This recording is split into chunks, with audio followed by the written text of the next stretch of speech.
Tom here, Flip Anything USA. I haven't done a kind of a day in the life thing here for a while, so I've been meaning to do this. I've got one of my tenants, a young entrepreneur, hair cutter, has a pretty going business, does a great job, really has passion for what he does.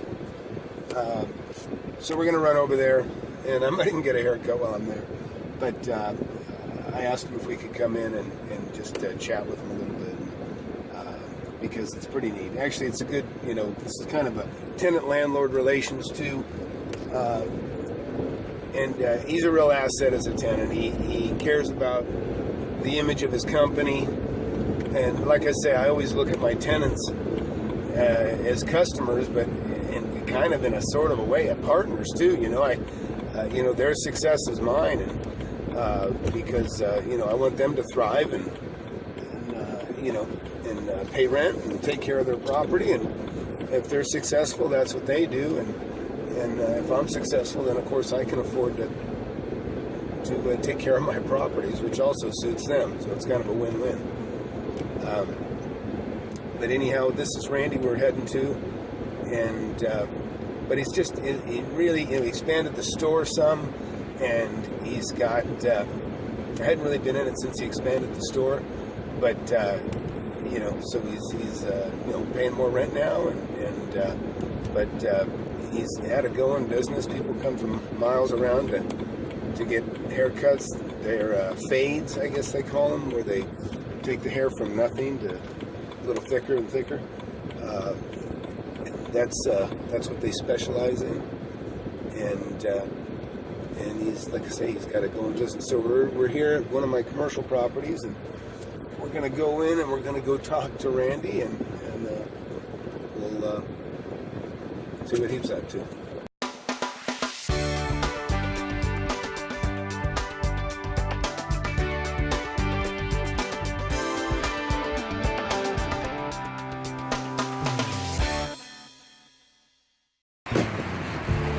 So we're going to go inside. He's expecting us.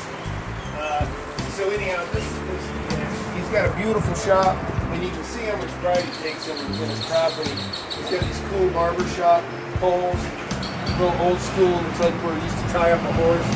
He's got these great flags, and the outside's cool, but the inside's even cooler.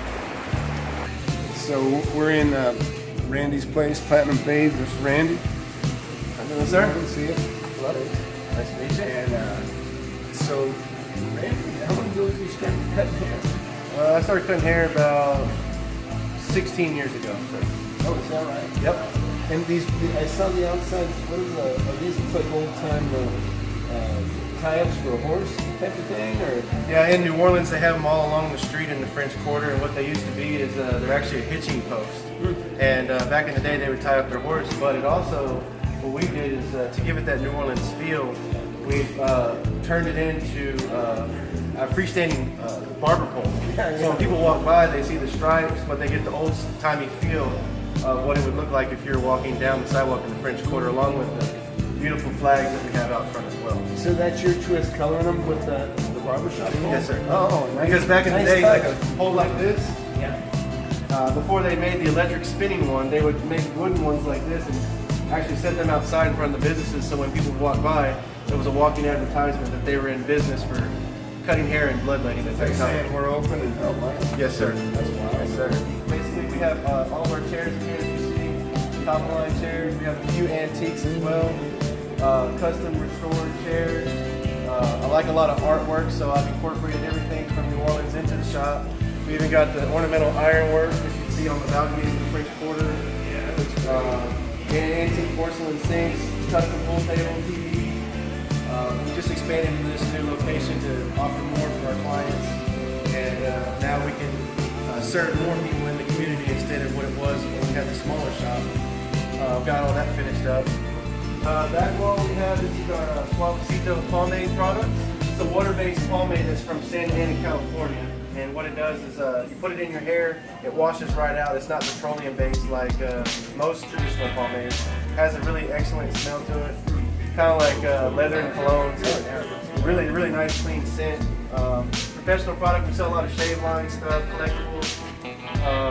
Normally we have hats and stuff waiting on my order to come in to fill the shelf back up. And like I said, I put this shop together slowly over a period of 7 years. 7 years, huh? Yes, Well, sir. it sure looks great. And all this stuff here, this is by your design, right? Yeah, all the artwork, like when you go to New Orleans, a lot of the artwork that you see there is usually hung on the Jackson Square fence where you buy a lot of the paintings and stuff that local artists do.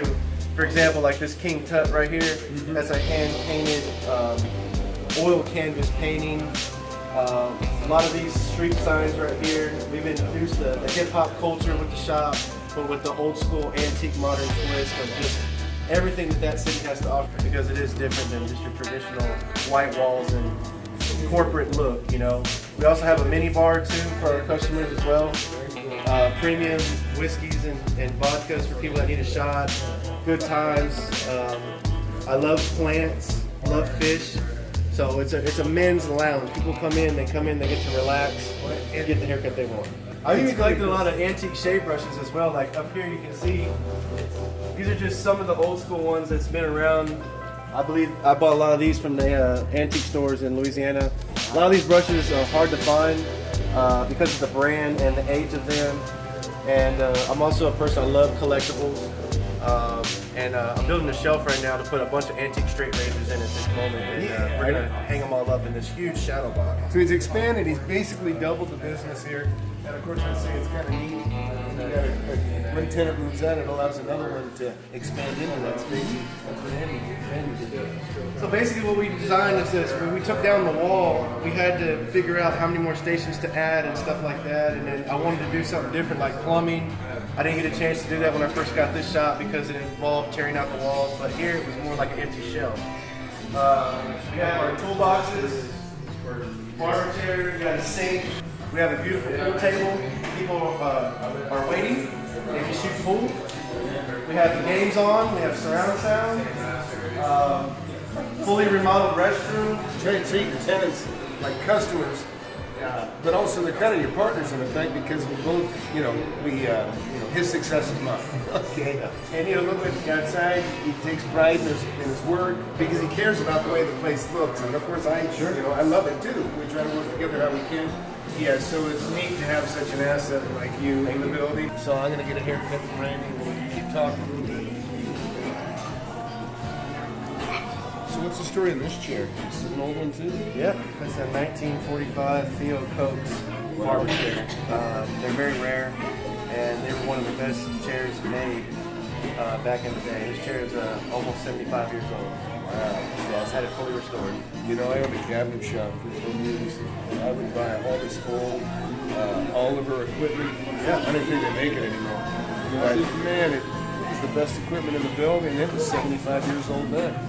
Yeah, usually back in the day when things were built, it was built to last a lifetime for somebody that needed the tool. Yeah. Now we live in such a disposable world. They make it to where you come back, every 5 years to buy something. So I like a piece of history because you pay for something that's going to last forever. Yeah, exactly.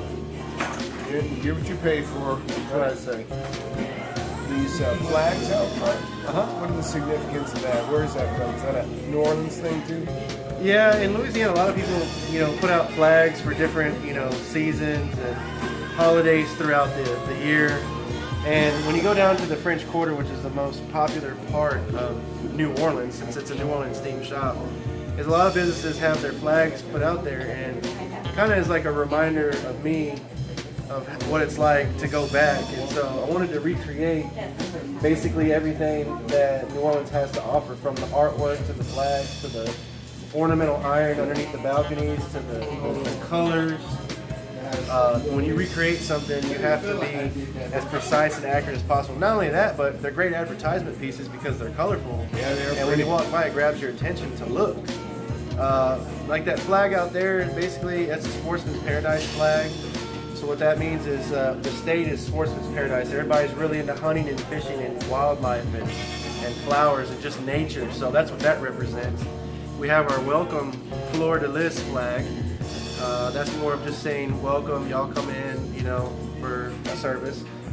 The other flag I have out here is the St. Patrick's Day flag in lieu of the holiday that just passed. And well, my goal is to every month, whenever there's a holiday coming up, such as April, I'll have an Easter flag.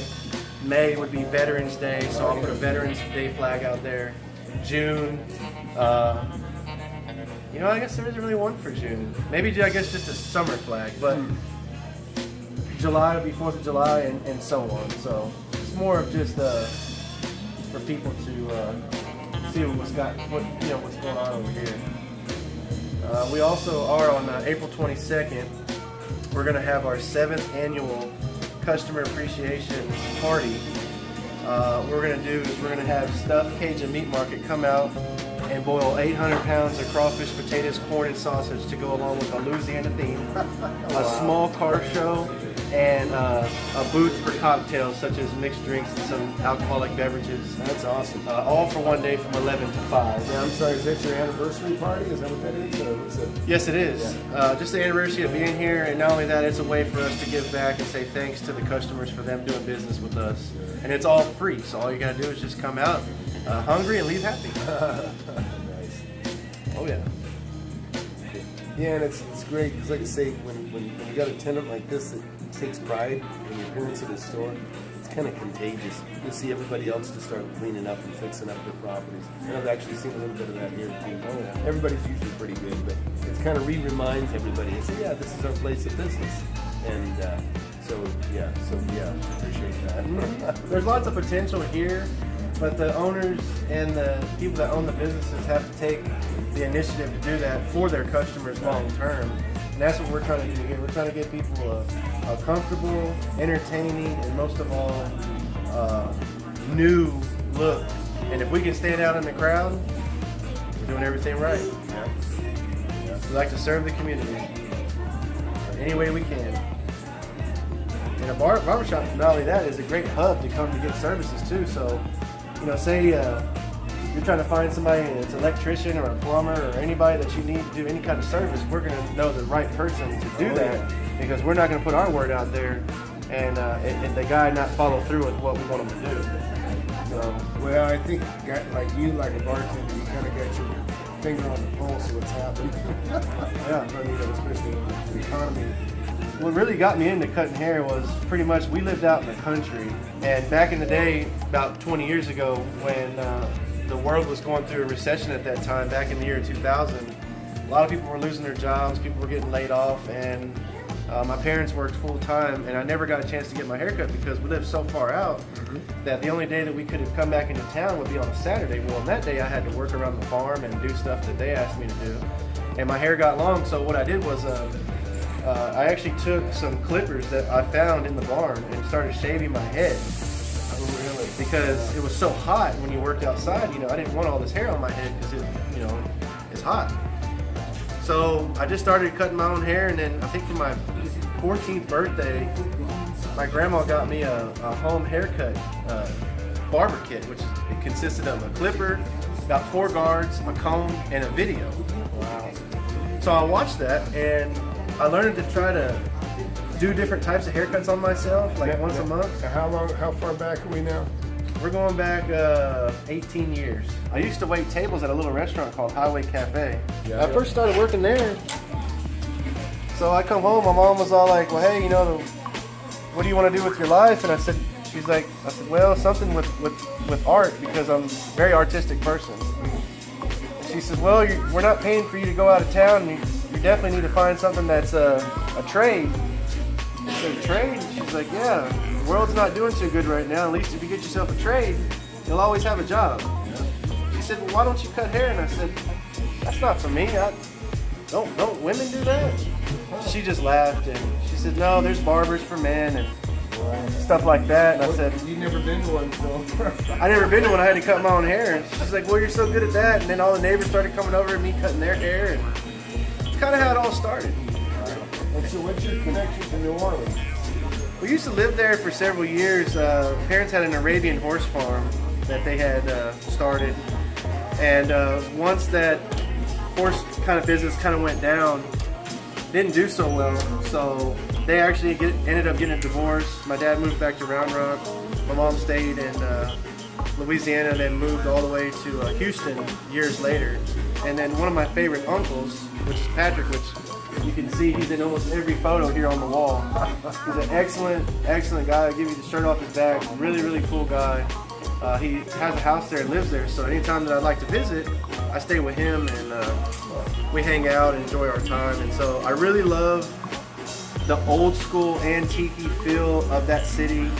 I love the fact that it's all about artwork. There's a lot to do there than just Bourbon Street. Yeah, it's an old city. It's an old city, and I'm with you on that. I like the older chair. the energy that they have there, it's incredible.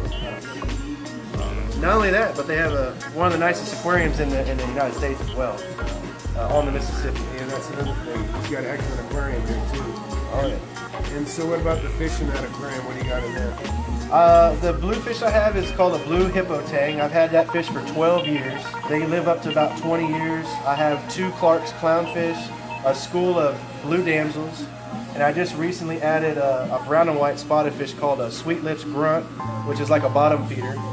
All the coral in the aquarium is alive, and then the trees that we have growing out the top, those are actually mangroves. I grew those from a seed, and what mangroves do is they hold the land together that meets the ocean so that the land doesn't erode. And so everything you see in that aquarium is a real living aquarium. I've had it for a long time. Sometimes when the coral grows and gets too big, I'll actually take the coral in and trade it or sell it. And the last guy that I just cut, he works at the store that I'm taking everything to. Coral actually grows very slowly. You're lucky if you get an inch in diameter of growth. It's actually a whole year. But the more stronger the light, the more stable the tank is, the healthier the tank will be, the faster the coral will actually grow.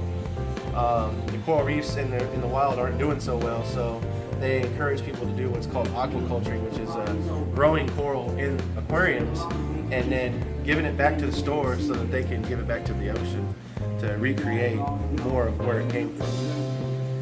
Because our oceans aren't too good right now. So I have a really good respect for nature and wildlife and the country and just being outdoors, and that's why I'm looking here. There's a lot of nature and stuff. Plus we have some of these insects that we collect too. I like butterflies. They're really pretty. They have a lot of color. Because like I said, I love nature. Here is all about the experience. We want people to relax. We want people to enjoy their service. We want people to realize that, hey, the art of barbering is very relaxing and comfortable. You look good. You feel like yourself again. Just somebody running their hands through your hair. It's just like a scalp massage. And it's very, very relaxing. So, I encourage everybody, if you go to your local barber or your stylist, try to enjoy the time there. Everybody's in a hurry now. You're always going to be in a hurry with the way the world is now. But one thing I definitely encourage is taking the time for personal service. Just give it a little extra 30, 40 minutes out your day because it goes a long way. It really does. A lot of times, too, what I'm about to do is I'm going to shave his neck with a straight edge. And as a man, when we have a lot of neck hair, most people use the buzzers. Well, the buzzers, they don't cut close enough to really make your neck stand out and be as clean. So what I'm about to show you right here is, you can just look down for me. Comb the hair down here. Just straighten this up right here. Always gotta give him a nice clean edge on his neck. And this is the favorite part right here. See all this hair right here, if I just hit it with the buzzers, within 3 or 4 days it'd grow back. One thing this job is big about is hot lather. Put that on the neck, it softens up the hair.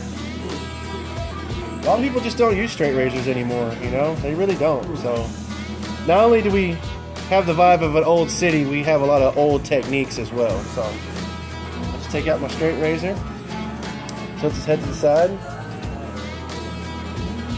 Just gently shave all the hair right here. Get him nice and clean. Now his neck won't be grown out in 3 days. It'll stay fresh for at least a week and a half. Just from cutting it that close. I also shave faces as well. What we do here is we do what's called the Platinum Fades facial shave. So you're actually getting a facial and a shave all into one so that you don't get any red irritation or any bumps or anything like that you could if you're just shaving a hurry. We use hot towels, we use cold towels, powder, and I really love this stuff called the Suavecito Vanishing cream. It's a menthol cream that just really makes your skin feel cool and numb. Then we always follow up with the Nairobi antibacterial aftershave.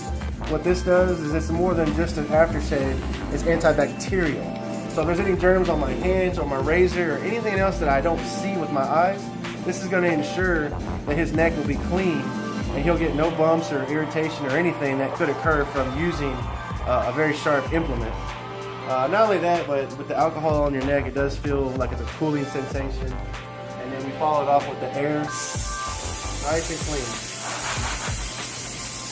I know we talked about the air earlier in this discussion. What this also does is you get into your vehicle, most people shake their hair and the hair goes all over them, all over their clothes, all over their car. They're breathing it too. So what I do is take the air and blow it all out.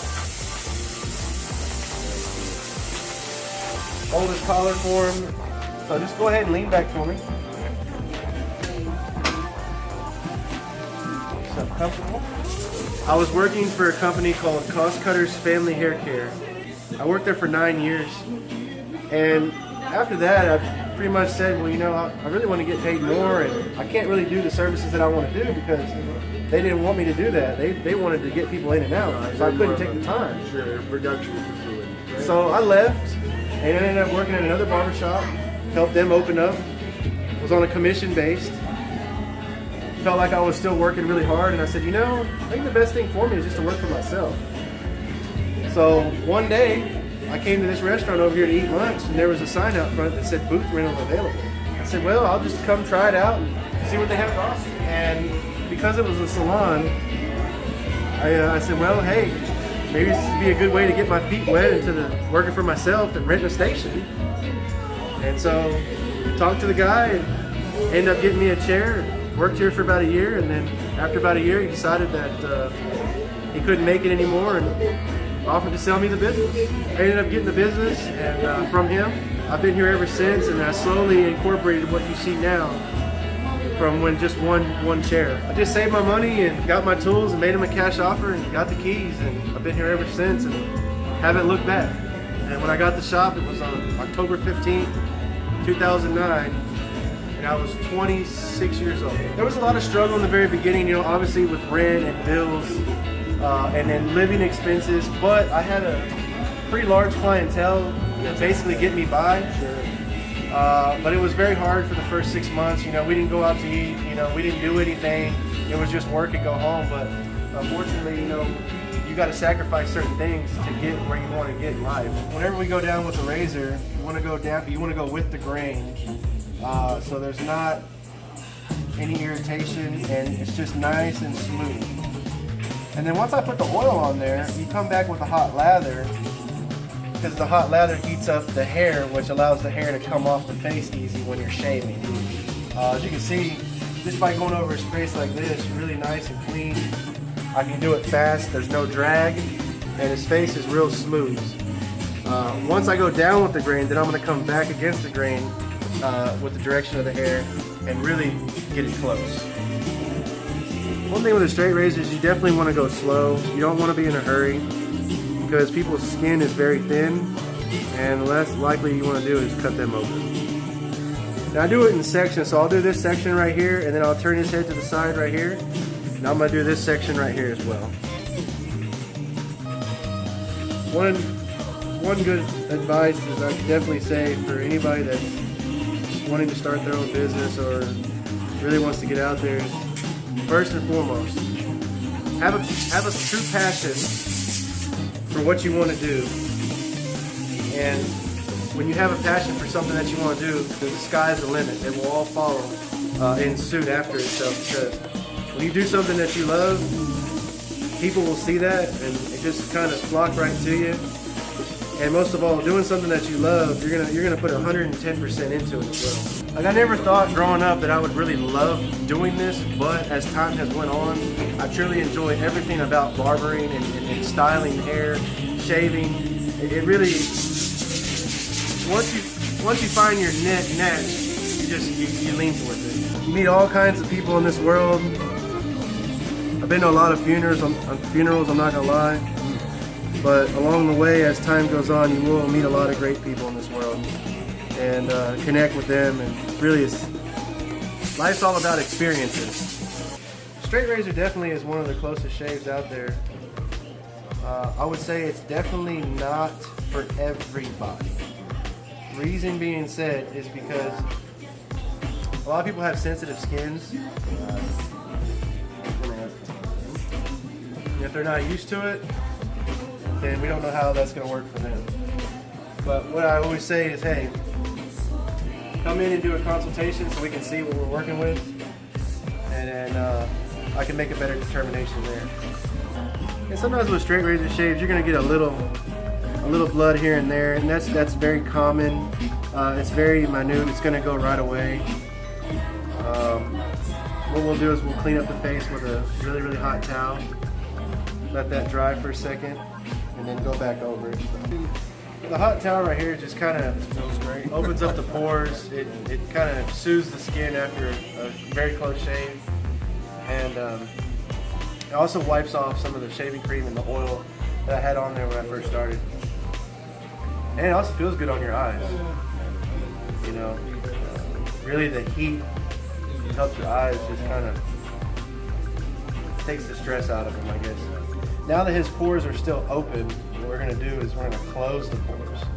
And I'm going to do that with some alcohol, some Vanishing menthol cream, and some cold air. Makes it feel like Arctic wind on your face. It feels really refreshing, actually. Here's the Suavecito Vanishing cream that I talked to you about earlier. And if you smell it, it has a real strong odor. It's really good. You just, a little bit goes a long way. So just apply it all the way around here. Also, it makes the skin very soft too. We sell a lot of this stuff at the shop for people that want to shave at home. And you just gently work it in, massage it in, all over the face. It's thick, it's like a white paste. Back in the old days, menthol was the thing back then with men when used to get shaves. Work all that in real good.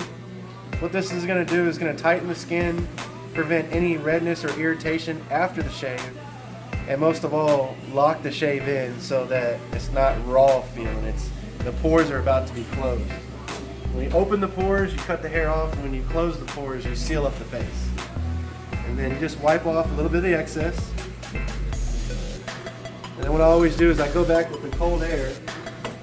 The cold air from the menthol makes it even colder on his face.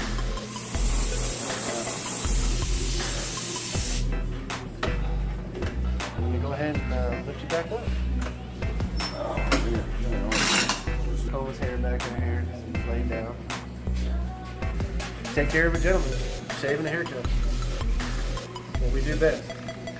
I want to show not only the people that don't know about it, but the world of what we have to offer. And if there's any kind of dream that somebody can think of, hey, don't let it hold you back. Just pursue it and try to maintain it, because you only get to live once. Yeah, find your passion.